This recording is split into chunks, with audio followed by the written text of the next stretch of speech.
పెట్టుకోండి, అది మనకు ఆశీర్వాదము. దేవుని యొక్క వాక్యం చూద్దాం. యాకోబు రాసిన పత్రిక 1వ అధ్యాయము మనం ధ్యానం చేద్దాము.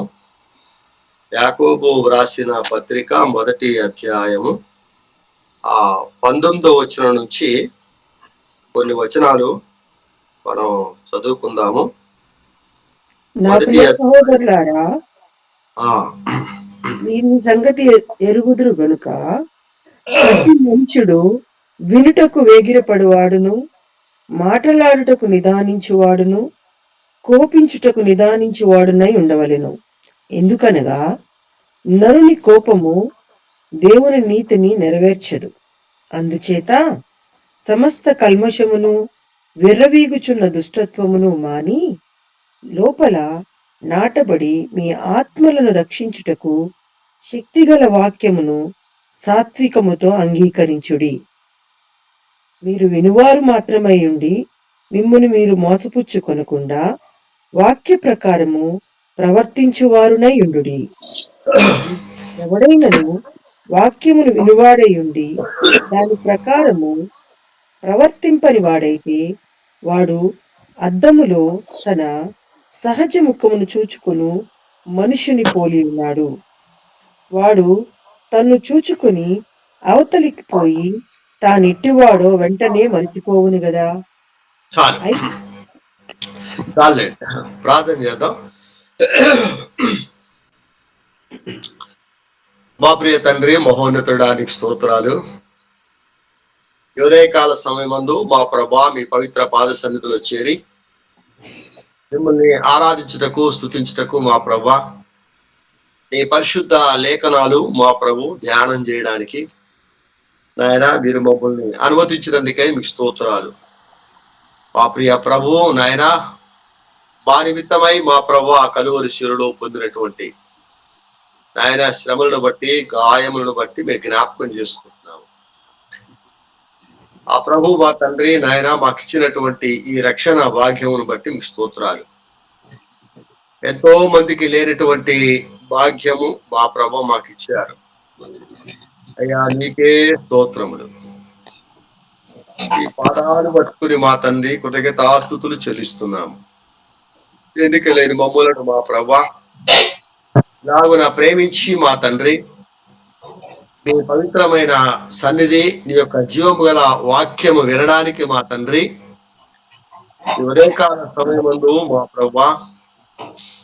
ప్రభు పాదాల సన్నిధిలో చేరి మేము విజ్ఞాపన చేయుటకు, ఆయన మొరపెట్టుటకు మాకిచ్చిన ఈ యొక్క ధన్యతను బట్టి మీకు స్తోత్రాలు. ప్రభా చేరువచ్చిన బిడ్డలందరినీ దీవించండి. ఏ మాటలైతే బిడ్డలకు అవసరమైందో వాటిని అందించి మీరు ఆశీర్వదించమని యేసు క్రీస్తు పరిశుద్ధ నామమున ప్రార్థించి స్తుతించి వేడుచున్నాము తండ్రి. ఆమేన్. ఆమేన్.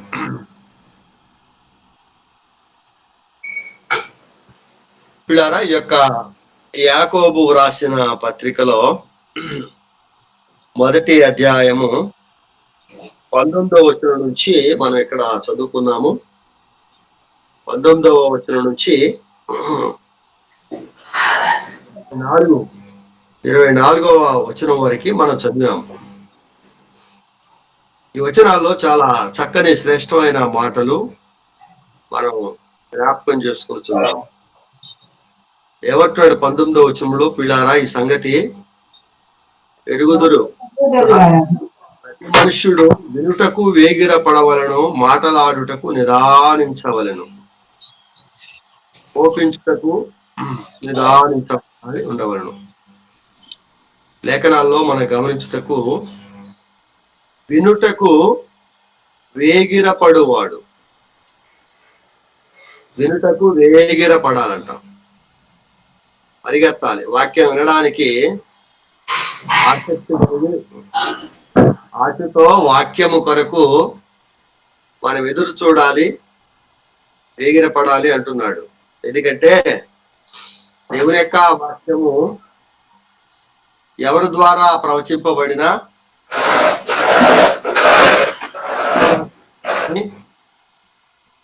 అందులో దేవుడు నాతో ఏం మాట్లాడుతున్నాడు ఈ దినాననే ఆశ కలిగి ఉండాలి. దావీదు అంటున్నాడు కదా, ప్రార్థనలు గుర్తు చేశారు, తుప్పి నీటి వాగుల కొరకు ఆశపడినట్లు దేవా నా ప్రాణము నీ కొరకు ఆశపడుచున్నది. నీటి వాగులు అంటే చాలా మందికి తెలియదు. ఎండాకాలంలో మైదానంలో కానీ ఎడారిలో కానీ నిలబడి చూస్తే ఎక్కడో నీళ్లు ఉన్నట్టుగా తెరలు తెరలుగా కనిపిస్తుంటుంది. కొన్ని జంతువులు నీళ్లు లేక బాధపడుతూ ఉన్నప్పుడు అవి ఏమనుకుంటాయి అంటే అక్కడ ఏవో నీళ్లు ఉన్నాయని పరిగెత్తాయి. ఎంత దూరం వెళ్ళినా అవి దొరకవు. అలాగే మనం దొరికే వాక్యం ఇది, మన నీరు దొరుకుతాయి. ప్రభు ఏమన్నాడంటే ఆయన జీవజలపు ఊట అయినటువంటి ప్రభువును మనం వెతికితే ఆయన మన దాహాన్ని తీర్చేవాడు. కాబట్టి మనం వినుటకు సిద్ధపడాలి, వేగిరపడాలి, ప్రార్థన చేసుకోవాలి. ప్రభువా ఈరోజు నాతో నువ్వేం మాట్లాడతావు ప్రభువా అని ప్రభువు కొరకు ఎదురు చూడాలి. మనం మాట్లాడతాం ప్రభుతో, మనం ప్రార్థన చేస్తాం, మనం విజ్ఞాపన చేస్తాం, మనం మొరపెడతాము, నిజమే. కానీ తిరిగి దేవుడు వాక్యం ద్వారా మనకి ఏం మాట్లాడతాడు అనేది కూడా మనం నేర్చుకోవాలి. ఎందుకనగా నరుని కోపము దేవుని నీతిని నెరవేర్చదు. అందుచేత సమస్త కల్మషమును దుష్టత్వమును విర్రవీగుచున్న దుష్టత్వమును మాని లోపల నాటబడి మీ ఆత్మలను రక్షించుటకు శక్తిగల వాక్యమును సాత్వికముతో అంగీకరించుడి అన్నాడు. వాక్యం ఏం చేస్తుందట? ఎందుకు వినాలి అంటే సమాధానం చెప్తున్నాడు. మీరు పరిగెత్తాలి వాక్యం కొరకు ఎదురు చూడాలి, వాక్యము కొరకు ప్రయాసపడాలి. ఎందుకు ఈ వాక్యం ఏం చేస్తుందంట మనిషిని? ఎందుకనగా అని కింద చెప్తున్నాడు కదా. ఎందుకనగా అంటే అందుచేత అని మళ్ళీ కింద అన్నాడు. ఎందుచేత ఎందుకు అంటే ఆయన అంటున్నాడు అందుచేత సమస్త కల్మషమును 21వ వచనము, సమస్త కల్మషమును విర్రవీగుచున్న దుష్టత్వమును మాని లోపల నాటబడి మీ ఆత్మలను రక్షించుటకు శక్తిగల వాక్యమును సాత్వికముతో అంగీకరించుడి. వాక్యం ఏం చేస్తుందంటే ఇక్కడది కదా, నాటబడి, లోపల నాటబడి. అవును, వాక్యాన్ని మనం నాటబడాలి. వాక్యము మన హృదయములో గుచ్చబడాలి. అది మనకు ఆశీర్వాదం, దీవెన.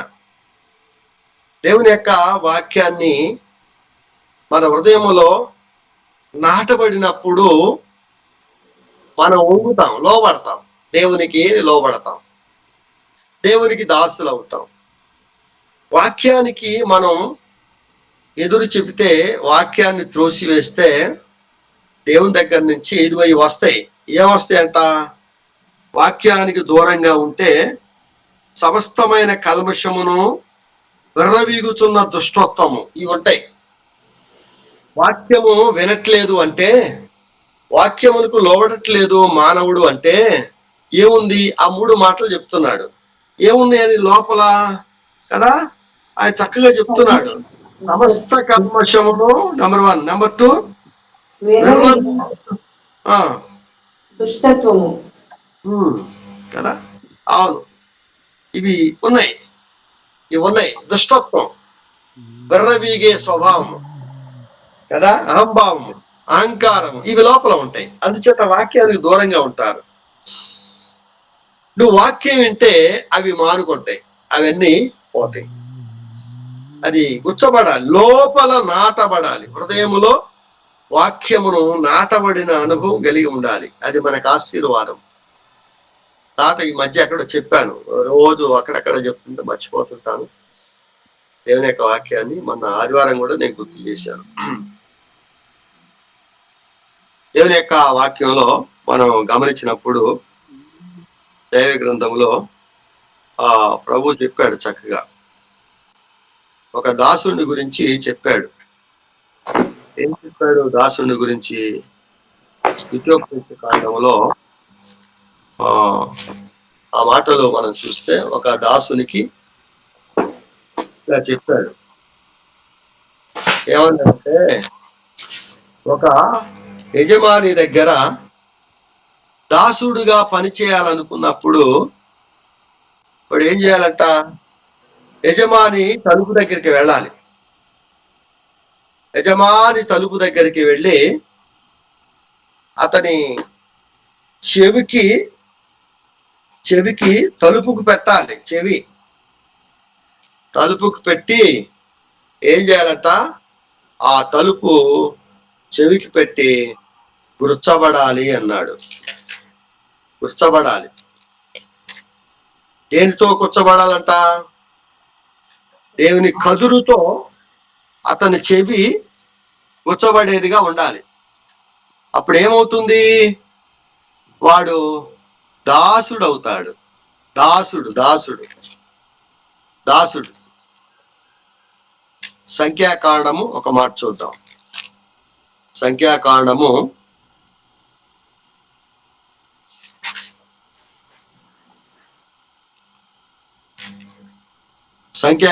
29వ అధ్యాయంలో మనం గమనించినప్పుడు ఏం చేయాలంట?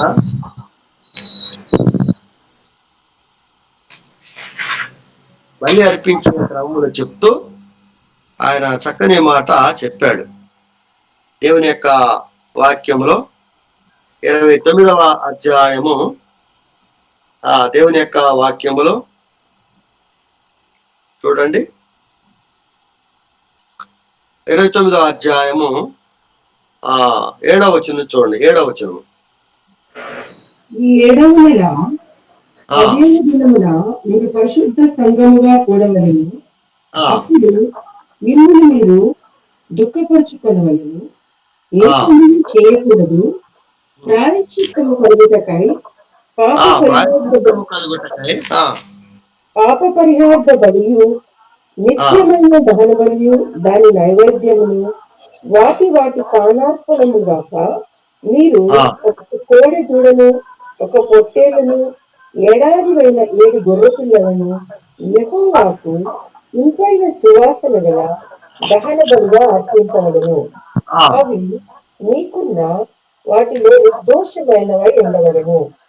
నూనెతో కలపబడిన పిండిని నైవేద్యముగాను, ప్రతి కోడితో తూములో 3 10వ వంతులను, ఒక పొట్టేళ్లతో 2 10వ వంతులను, ఆ 7 గొర్రె పిల్లలలో ఒక్కొక్క పిల్లతో ఒక్కొక్క 10వ వంతును పాప పరిహార్థ బలిగా ఒక మేక పిల్లను అర్పింపవలెను. చాలండి. దేవుని యొక్క వాక్యంలో ఇక్కడ గమనించినప్పుడు ద్వితీయోపదేశ కాండంలో అన్ని జ్ఞాపకం చేస్తూ ఉంటాడు. జ్ఞాపకం చేస్తూ అని అంటాడు. ఆ సందర్భం అది కాదక్కడ, వేరే చోట మనం చూస్తూ ఉంటాము. ఆ రిఫరెన్స్ నేను మళ్ళీ చెప్తాను. ఏమన్నాడంటే, ఒక దాసుడు యజమాని దగ్గర దాసుడుగా ఉండాలంటే వాడు ఏం చేయాలంట? వాడు యజమాని ఇంటికి వెళ్ళి తలుపుకి తన చెవు పెట్టాలంట. పెడితే కదురు తీసుకుని వచ్చి కదురు అంటే ఒక ఆరె లాంటిది, దాన్ని చెవికి పొడవాలి. చెవికి పొడిస్తే అది దాంట్లో లోపలికి గుచ్చుకుంటుంది, తలుపులోని గుచ్చుకుంటుంది. ఎంత బాధ అది! చాలా కష్టం అండి అది. ఎందుకంటే దేవుడు చెప్తున్నాడు, అలాగున అతనికి చేస్తేనే వాడు ఏమవుతాడు? వాడు దాసుడు అవుతాడు. గుచ్చబడని వాడు దాసుడు కాదు. వాడు ఆ కదురుతో చెవి గుచ్చాలి. ఇదేమిటి? పాత నిబంధనలో కొన్ని భలే విచిత్రమైనటువంటి ఆ సన్నివేశాలు, సందర్భాలు దేవుడు చెప్తూ ఉంటాడు కదా. అదేమిటి? ఒక దాసుడుగా నువ్వు ఉండాలనుకుంటే నా ఇంటి దగ్గర నువ్వేం చేయాలి కదా? నీవు నీ చెవి అక్కడ పెట్టి కదురుతో గుచ్చబడాలి, అనగా వాక్యముతో గుచ్చబడాలి. అది నాటపట్టం అంటే అది. పాత నిబంధనలో కొన్ని సందర్భాలు మనకి అర్థం కాదు. అవి కొంచెం లోతుగా ధ్యానం చేస్తేనే అవి మనకు అర్థం అవుతాయి. అవి చక్కని మాటలు దేవుడు మనకి జ్ఞాపకం చేస్తాడు. అందుకే ఇక్కడ యాకోబు పత్రికలో ఏమంటున్నాడు చూడండి. యాకోబు పత్రికలో మళ్ళీ చూద్దాం, ఆ మాటలు గుర్తు చేసుకుందాం మనం. యాకోబు పత్రికలో 1వ అధ్యాయము 22వ వచనం చదవండి. మీరు వినివారు మాత్రమై ఉండి మిమ్మల్ని మీరు మోసపుచ్చి పడకుండా వాక్య ప్రకారం ప్రవర్తించేవారై ఉండి. వాక్య ప్రకారం ప్రవర్తించేవారై ఉండాలి. దేని ప్రకారం నడుచుకోవాలి? వాక్య ప్రకారం. వాక్య ప్రకారం. వాక్యం ఏం చెప్తుంది? యేసు ప్రభువారు ఏం చెప్తున్నాడు? శిష్యులు ఏం చెప్తున్నారు కదా? వాక్యములో ఏముంది? మనకు సంబంధించిన వాక్యము, కొత్త నిబంధన భక్తులకు సంబంధించిన వాక్యం ఏదైతే ఉందో దాన్ని వెతుక్కోవాలి. దాని ప్రకారం ప్రభు చెప్తున్నాడు, మనం వెతుక్కునే వారిగా ఉండాలి. నాటబడిన వారి వాక్యము హృదయంలో నాటబడాలి. ఎన్ని బోధలు వింటున్నామని కాదు, ఎంతమంది బోధలు వింటున్నామని కాదు. వేళ వాక్యానికి ఏం కొదువు లేదు. ఎన్నో బోధలు ఉన్నాయి, వస్తున్నాయి మనకి. కానీ మన హృదయంలో నాటుకోవాలి, నాటబడాలి. నాటబడిన వాడు అందుకే దుష్టుల ఆలోచన చొప్పున నడవక, పాపుల మార్గం నిలవక, యెహోవా ధర్మశాస్త్రము ధ్యానిస్తూ దివారాత్రములు ధ్యానించువాడు ధన్యుడు. అట్టి వాడు నీటి కాలువల యోరన నాటబడిన వాడై తన కాలమందు ఫలమిచ్చు చెట్టు వలె ఉంటాడు. అది నాటబట్టం అంటే వాడు వాక్యంలో పచ్చగా ఉంటాడు, ఆశీర్వాదంగా ఫలించిన వాడిగా ఉంటాడు, ఫలభరితమైనటువంటి జీవితం కలిగి ఉంటాడు. అది గుర్తుపెట్టుకోవాలి. నాటితే ఫలిస్తుంది ఆ చెట్టు. వాక్యాన్ని మనం అలాగ నా హృదయంలో నాటబడాలి, వాక్యాన్ని వినాలి. ఏం చేస్తుంది వాక్యం అంటే అన్నాడు, లోపల నాటబడి మీ ఆత్మలను రక్షించుటకు శక్తి గల వాక్యము సాత్వికముతో అంగీకరించుడి. వాక్యం ఏం చేస్తుందంటే ఆత్మలను రక్షిస్తుంది. వాక్యం వినగా వినగా వినగా వాక్యం ఏం చేస్తుంది? వింటుంటే ఆత్మలను రక్షిస్తుంది. ఎందుకు ఈ సువార్త మనం ప్రయాసపడుతూ ఉంటాము? ఎందుకు యొక్క సువార్త బోధిస్తూ ఉంటాము? అక్కడికి వెళ్ళి ఇక్కడికి వెళ్ళి ఇళ్ల దగ్గరికి వెళ్ళి బహిరంగ సభలు పెట్టి అనేక చోట్లకి వెళ్ళి వాక్యం ఎందుకు బోధిస్తుంటాం? భారం కలిగిన ఆత్మలు, భారం కలిగినటువంటి సేవకులు, భారం కలిగినటువంటి సువార్తికులు మరి ఎందుకు 24 గంటలు తిరిగి సువార్త చెప్తూ ఉంటారు? ఎందుకు? అవి విత్తనం లాంటిది. వాక్యము జీవము గల విత్తనం లాంటిది. ఎక్కడ అది జల్లితే అది నాటబడుతుంది, ఏదో చోట నాటబడుతుంది. అన్ని చోట్ల నాటబడవు. కొన్నిసార్లు కఠిన హృదయాలు, బండ హృదయాలు ఎంతకాలం చెప్పినా మారు మనసు పొందరు, రక్షణ పొందరు, వాక్యానికి రారు, సంఘములో నాటబడరు. ఎందుకంటే అది హృదయాలు. ప్రభు చెప్పాడు కదా, హృదయాలు 4 రకాలని చెప్పాడు దేవుని యొక్క వాక్యంలో కదా. 4 రకాలు ఏం చెప్పాడు? ఒకటేమో ఏం చెప్పాడు దేవుని యొక్క వాక్యంలో? ముళ్ళ పొద లాంటి హృదయాలు. ముళ్ళ పొద లాంటి హృదయాలు ఉంటాయి కొందరికి త్రోవ ప్రక్కన త్రోవ ప్రక్కన నడిచి నడిచి నడిచి అది గట్టిపడిపోతుంది. అది అందరూ త్రొక్కబడిన నేల. హృదయము త్రొక్కబడిన నేలలాగా ఉండకూడదు. అనేకులకి స్థానం ఉంటుంది అందులో వెళ్ళటానికి. ఆ హృదయంలోకి అనేకులకి దారి ఉంటుంది, యేసు ప్రభువు తప్ప. ఈ హృదయంలో అన్ని వెళ్తాయి, ఆ హృదయంలోకి, ఆ మనిషిలోనికి, ఆ మనసులోనికి. అది ఏమంటుంది? దానికి ఏం పేరు పెట్టాడంటే త్రోవ ప్రక్కన నేల. ఒకటి మంచి నేల కదా, రాతి నేల, ఇలాగన 4 రకాల హృదయాలు చెప్పాడు. అది మంచి నేలన విత్తబడిన వాక్యము అది ఫలిస్తుంది. అది 30 60 100 ఫలిస్తుంది. సో వాక్యానికి మనం ప్రాధాన్యత ఇవ్వాలి. దేవుని యొక్క వాక్యము ప్రతిరోజు మనము వినాలి, చెప్పాలి, ప్రార్థన చేయాలి కదా. అవును, దేవుని యొక్క సన్నిధిలో నిజమైన విశ్వాసులు ఏం చేయాలంటే రోజు వినాలి, వినాదాన్ని మళ్ళా చెప్పాలి, ఇతరులకి చెప్పాలి, అనేకులకు బోధించాలి. బోధించిన దాని కొరకు ప్రార్థన చేయాలి. ప్రభా 4 మాటలు చెప్పాను ఒకళ్ళకి, నువ్వు ఆత్మను రక్షించు ప్రభు అని. నాటబడిన హృదయం అంటే అది.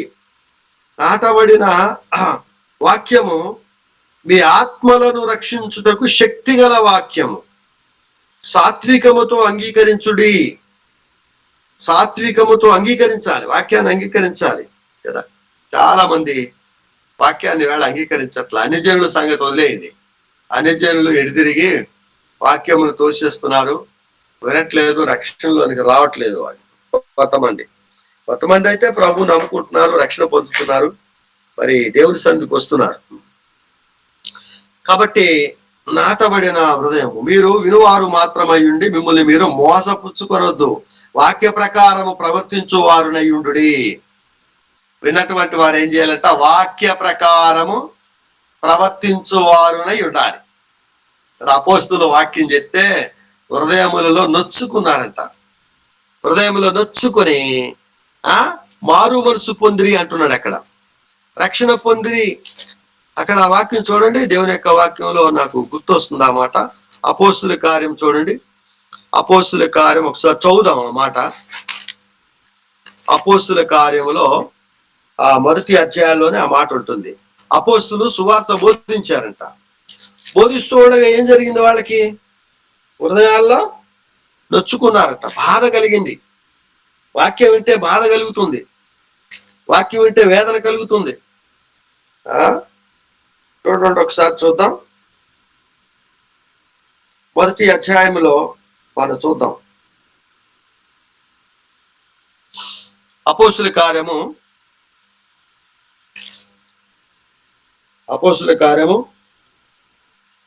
2వ అధ్యాయము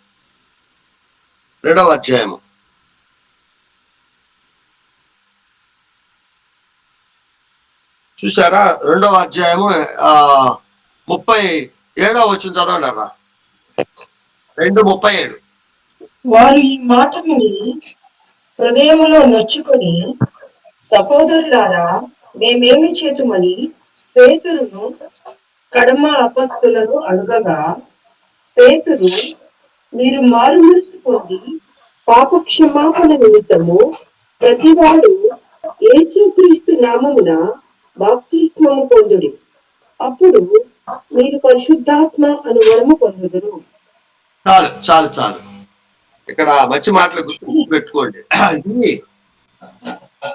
ఈ సందర్భం అపోస్తుల కార్యము 2వ అధ్యాయము పరిశుద్ధాత్మ గుమ్మరింపబడిన రోజు. అది భూమి మీద పరిశుద్ధాత్మను గుమ్మరింపబడినప్పుడు పేతురు లేచి వాక్యం చెప్పాడు, సువార్త చెప్పాడు. ఏమని చెప్పాడు?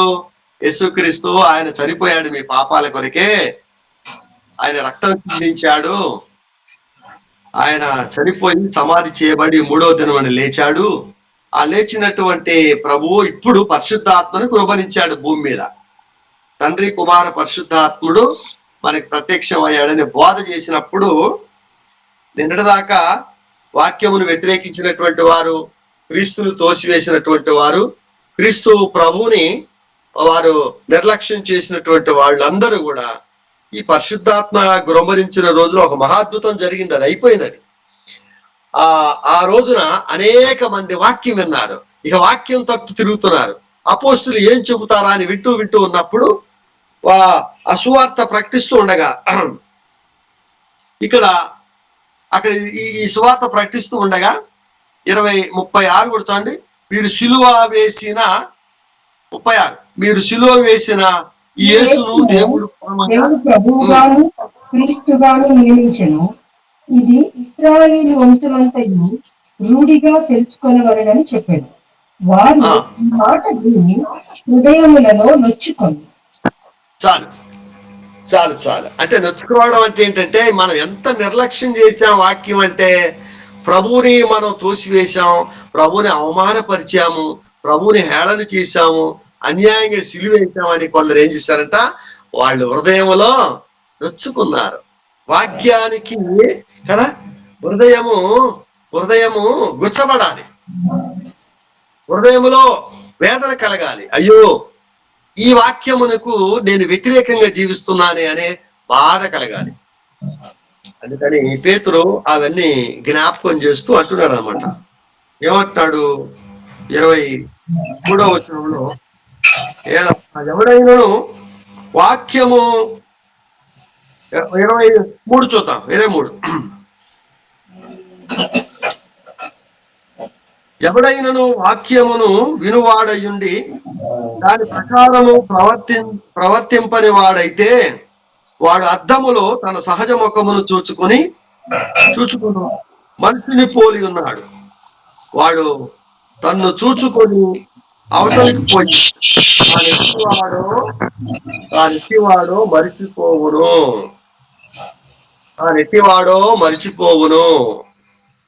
ప్రభు ఒక ఉపమానం చెప్తున్నాడు ఇక్కడ. వాక్యం అనేది శక్తి కలిగినటువంటి వాక్యము. ఆత్మల్ని రక్షించేది వాక్యం, ఆత్మల్ని ఉజ్జీవింపచేసేది కదా. పాపికి పరలోకం ఇచ్చే ఈ వాక్యమును కొందరంటే త్రోసివేశారట, అంగీకరించింది అనే మాట మనం చూస్తున్నాము. అంగీకరించింది. కొందరు ఏం చేస్తారంట, వాక్యం విని ప్రభు చెప్తున్న అద్దములో తన సహజ ముఖమును చూచుకొని అవతాలికి పోయి బయటికి వెళ్ళిపోయి మర్చిపోతాడట. మర్చిపోతాడు. అది దానివల్ల వాడు అవమానం వస్తుంది, కీడు వస్తుంది, అవమానం. ఎందుకంటే నీ ముఖం చూసుకున్నావు అద్దంలో, ఏదైనా మచ్చ ఏదైనా తేడా ఉందనుకో, ఏదో కదా లోపం ఉంది, సరిగా లేదు, దాన్ని చూసుకున్నావు కదా, ఏదో మట్టి అయింది అనుకోండి, మసి అయింది అనుకోండి, ఏం చేయాలి? అద్దం చూసుకున్నాడు, దాన్ని సరిదిద్దుకోవాలి, సరి చేసుకోవాలి. అవును, సరి చేసుకోకపోతే వాడు సహజ ముఖాన్ని చూసుకుని అవకడికి వెళ్ళి మర్చిపోతే వాడికి అవమానం ఉంది, ఏమి ప్రయోజనం లేదు. తర్వాత నష్టపోతావు, అవమానపోతావు, కీడు వస్తుంది నీకు. అలాగే వాక్యం విని మార్చుకోవాలి. మనం ప్రవర్తన మార్చుకునే వారిగా ఉండాలి. ప్రవర్తన మారాలి, మాటలు మారాలి కదా, జీవితం మారాలి, వాక్యము కొరకు పరిగెత్తాలి. అందుకని ప్రభు అంటాడు కదా, మాటలాడుటకు నిదానించి వినుటకు వేగిరపడాలన్నాడు. చాలా విషయాలు ఉన్నాయి ఇక్కడ ఈ వచనాల్లో మనం గమనిస్తే. దేవుని యొక్క వాక్యంలో అంటున్నాడు. అయితే 24వ వచనములో, వాడు తన్ను చూచుకొని అవతలికి పోయి తానెట్టివాడో వెంటనే మర్చిపోవును. తానెట్టివాడో, వాక్యాన్ని విని ఎట్టివాడో మర్చిపోకూడదు. తానెట్టివాడో పరిశీలన చేసుకోవాలి. హృదయం అనే ముఖాన్ని వాక్యపు వెలుగులో మనం చూసుకోవాలి. మన హృదయము వాక్యము నాటబడితే అక్కడ అర్థమవుతుంది మనకి. అది ఎలాంటి నేల, ముళ్ళ కంపలాగుందా హృదయము, రాతి నేలలాగా ఉందా, లేకపోతే త్రొక్కబడుతుందా, అనేకులకి చోటు ఉందా కదా. బండ లాంటి రాతి హృదయం అంటే వాక్యము విత్తే అది నిలబడదు, అందులో పక్షులు వచ్చి వాటి ఎత్తుకుపోతాయి ద్రవ పక్కన ఉంటే. బండలాగా మార్చుకుంటే నీరు లేనందున ఎండిపోతాయి, విత్తనం కాలిపోద్ది. మంచి నేలగా చేయాలి దీన్ని. వాక్యము వినువాడు మంచి నేలన నాటబడిన హృదయము. కాబట్టి వాక్యానికి మనం చోటు ఇవ్వాలి, వాక్యం వినాలి, వినటానికి వేగిరపడాలి. అలాగే జూములో కూడా చాలా మంది వాక్యం వినాలి, పాలు పొందాలి, ప్రార్థన చేయాలి దేవుని యొక్క ఆసనలో. అందుకే మనం కూడుకునేది ఎందుకు? పొద్దున్నే లేచి ముఖం చూసుకుంటాం, అద్దంలో ముఖం చూసుకుంటాం. ఒక ఆయన అంటున్నాడంట, ఆయన భార్యతో అంటున్నాడంట, చిచి వాళ్ళు ఎవరి ముఖం చూశానో అన్ని చాలా గొడవలు వచ్చేసినాయి, కింద పడ్డాను, కాలుకి దెబ్బలు తగిలి, ఎవరు ముఖం చూశానో అని అంటున్నాడంట భార్యతో. ఎవరో చెప్తుంటే విన్నాను. భార్య అందంట, పొద్దున్నే లేచి నీ ముఖం నువ్వే చూసుకున్నావయ్యా, ఇవాళ ఎవరి ముఖం చూడలేదు కదా. అంటే మన ముఖం అంతా కదా అలాగుందన్నమాట. ఎవరి ముఖమే చూస్తాం కాదు, దేవుని ముఖం చూడాలి. పొద్దున్నే ప్రభు పాదాలు పట్టుకుని చూడాలి. కొంతమందికి ఉంటుంది అది, లోకస్తులకి కొంత సెంటిమెంట్ ఉంటుంది. పొద్దున్నే లేచి ఎవరి ముఖం చూస్తే మంచిగా జరుగుద్దా అని చూస్తుంటారు, అటు ఇటు వెళ్ళి చూస్తుంటారు కొంతమంది. కాదు, యేసయ్య పాదాలు చూడాలి, వాక్యం చూడాలి, ఆయన ముఖం చూడాలి. ఆయన ముఖం చూస్తే మన ముఖం తెల్లబడుద్ది కదా. ఆయన ముఖం మనం చూస్తే మన ముఖాలు వెలుగుతాయి, మన ముఖాలు సంతోషంగా ఉంటాయి, ఆనందంగా ఉంటాయి. అందుకే కదా మోషే సీనాయి పర్వతం మీదకి వెళ్ళాడట. 40 దివారాత్రులు దేవునితో గడిపితే కిందికి వస్తుంటే ఆయన ముఖం వెలిగిపోయిందట. ఇశ్రాయేలు చూడలేకపోతున్నారు కదా. అందుకని ఆయన ముఖము మీద ముసుగు వేసుకొని అనే మాట ఉంది బైబిల్లో. అంటే దేవుని దగ్గర గడిపితే, దేవుని వెలుగులో మనం జీవిస్తే, ఆ వాక్యపు వెలుగులో మన ముఖాలు తేటగా ఉంటుంది, సమస్త కల్మషం పోతుంది, కడగబడిన హృదయాలు. ముఖం అంటే ముఖం కాదర్రా, ఈ ముఖం ఏం మారదు, ఇప్పుడు ఇలాగా ఉంటుంది. ముఖాన్ని గురించి కాదు దేవుడు చెప్పేది, హృదయం మారాలి, మనస్సు మారాలి, బుద్ధి మారాలి. వాక్యం వింటే లోపల అంతరంగ స్వభావం మారిపోవాలి, ప్రాచీన స్వభావము కదా మారిపోవాలి. ప్రాచీన స్వభావం విడిచిపెట్టి అంతరంగ పురుషుని యందు నూతన స్వభావం రావాలి. అది ప్రభు చెప్తున్నాడు ఇక్కడ ఈ వాక్యంలో. అదే దేవుని యొక్క వాక్యం చెప్తున్నాడు. ఎవడైనాను నోటికి కళ్ళము పెట్టుకొనక తన హృదయమును మోసపరుచుకొనుచు భక్తి గల వాడనని అనుకుని ఎడల వాని భక్తి వ్యర్థమే అంటున్నాడు ఇక్కడ. నేను భక్తి గల వాడిని, నేను వింటున్నాను, అనేక కార్యక్రమాలు చేస్తున్నాను అని అనుకుంటే ఎవడైనాను వాడి భక్తి వ్యర్థమే. ఎందుకంటే లోపల వాక్యం లేదు, లోపల మార్పు లేదు, లోపల మార్పు లేనప్పుడు అది వ్యర్థం అవుతుంది. కాబట్టి ఈ యొక్క యాకోబు రాసిన ఈ పత్రికలో చాలా చక్కని మాట్లాడతాడు. ఇలా పేరాలుగా చదివితే ఎంత చక్కని బాగుంటుందో. వాక్యంలో ప్రభు యాకోబుకి మంచి సత్యాలు ఇక్కడ బోధిస్తూ ఉంటాడు అనమాట. ఇది విశ్వాసులకి చెప్పిన మాట. ఇది విశ్వాసులకి సంబంధించిన అధ్యాయం, గ్రంథం ఇది. కొత్త నిబంధన విశ్వాసులు ఎలా ఉండాలో అలాగిన చెప్తూ ఉంటాడు. ముఖాన్ని గురించి, నాలుకని గురించి, చేతుల గురించి ఇవన్నీ చెప్తుంటాడు. ఈ అధ్యాయాలు అక్కడక్కడ మన వరుసగా చదివితే అర్థం అవుతుంది కదా. ఎందుకంటే ప్రభు పైన చెప్పాడు. ఏం చెప్పాడు ఆయన? ప్రతి మనుషుడు వినుటకు వేగిరపడుట, మాటలాడుటకు నిదానించవలను. అంటే నాలుక మాటలాడు ఇక్కడ చెప్తుంటాడు. 3వ అధ్యాయంలో ఒకసారి చదవండి. 3:3 ఎందుకు వినాలి? వింటే నోరు బంద్ అవుద్ది. వినాలి, వినగా నాలుక కొంచెం కంట్రోల్ అవుద్ది. వాక్యం వింటే నాలుక కంట్రోల్ అవుద్ది. చూడండి 3వ అధ్యాయం 3. గుర్రములు మనకు లోబడుటకై నోటికి కళ్ళెము పెట్టి వాటి శరీరం అంతయు త్రిప్పుదుము గదా. ఓడలను కూడా చూడుడి, అవి ఎంతో గొప్పవై పెనుగాలికి కొట్టుకొని పోబడినను ఓడ నడుపు వాని ఉద్దేశము చొప్పున మిక్కిలి చిన్నదగు చుక్కాని చేత త్రిప్పబడును. అలాగునని నాలుక కూడా చిన్న అవయవమైనను బహుగా అదిరిపడును. ఎంత కొంచెము నిప్పు ఎంత విస్తారమైన అడవిని తగలబెట్టును. నాలుక అగ్నియే. నాలుక మన అవయములలో ఉంచబడిన పాప ప్రపంచమై సర్వ శరీరమునకు మాలిన్యము కలుగజేయుచు ప్రకృతి చక్రమునకు చిచ్చు పెట్టును. అది నరకము చేత చిచ్చు పెట్టబడును. చాలు. ఏం చేస్తుందంట నాలుకమ్మ? సమస్త పాప ప్రపంచం అంట నాలుక. పాపమంతా ఇమిడి ఉంది అక్కడే నాలుక మీద. అజిత్ ప్రభు ఏమంటాడు, దీన్ని కంట్రోల్ చేయాలంటే వాక్యం వినాలి, వాక్యానికి లోబడాలి, వాక్యం అనే చిక్కం దానికి వేయాలి, వాక్యం అనే చిక్కం దానికి వేయాలి. నేను చాలా విషయాలు చెప్తాడు ఈ పత్రిక. నేను చదువుతున్నప్పుడు, నేను వ్యక్తిగతంగా యాకోబు పత్రిక చదువుతున్నాను. చదువుతూ ఉన్నప్పుడు కొన్ని మాటలు ఇవాళ చెప్పాలనిపించింది ఇందులోయే. కాబట్టి మన జీవితంలో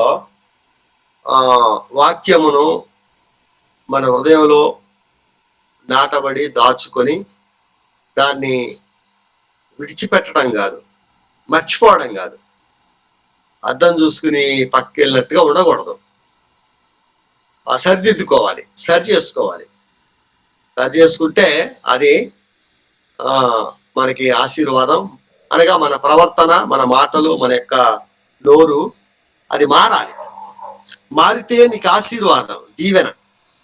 ఎలాంటి దీవెనలు ఉన్నాయో మళ్ళీ కొన్ని చోట్ల చెప్పాడు.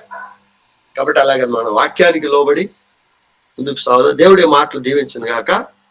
ప్రార్థన చేసుకుందాం. దయగల మా తండ్రి, పరిశుద్ధుడానికి స్తోత్రాలు. మీ ప్రేమను బట్టి మా నాయన ఈ యొక్క ఉదయకాల సమయమందు మా ప్రభు మీరే సహాయం చేయండి, కనికరించండి. ఈ జీవం గల వాక్యాన్ని విని మేము పక్కకు తొలగిపోకుండా లోబడి విధేయత చూపి నాయన నీ సన్నిధిలో మేలు పొందే కృప దయచేయండి. ఈ కరుణాహస్తాలు జూములో ఉన్న వారికి అనుగ్రహించి దీవించమని యేసుక్రీస్తు పరిశుద్ధ నామమున ప్రార్థించి వేడుచున్నాము తండ్రి. ఆమెన్.